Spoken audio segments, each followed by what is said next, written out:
وزیر اعلیٰ بلوچستان سرفراز بگٹی کی زیر صدارت امن و امان سے متعلق اجلاس میں جعفر ایکسپریس وے واقعے میں ملوث عناصر کو جلد کیپرِ کردار تک پہنچانے کی ہدایت کر دی گئی۔ جعفر ایکسپریس پر دہشت گردانہ عملے سے متعلق ایڈیشنل چیف سیکرٹری داخلہ نے بریفنگ دی۔ وزیر اعلیٰ بلوچستان سرفراز بگٹی نے کہا کہ عملہ ناقابل برداشت ہے، دہشت گردوں کے خلاف سخت کارروائی کی جائے، دہشت گرد ایک انچ پر بھی قابض نہیں رہ سکتے۔ اس کارروائی کا مقصد پرتشدد ماحول کا تاثر قائم کرنا ہے۔ سرفراز بگٹی نے کہا کہ ہر طرح کی کنفیوژن سے نکل کر دہشت گردی کے خلاف جنگ سے لڑنا ہوگا۔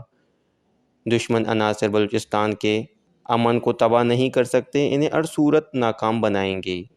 انہوں نے کہا کہ عوام کے تحفظ کے لیے سیکیورٹی اداروں کو ہر ممکن وسائل فراہم کریں گے۔ دہشت گردوں کے سہولت کاروں کے خلاف بھی بھرپور کارروائی ہوگی۔ سرفراز بگٹی نے یہ بھی کہا کہ بلوچستان میں امن و امان پر سمجھوتہ نہیں کریں گے اور سخت فیصلے ناگزیر ہیں۔ ویش نیوز، کوئٹہ۔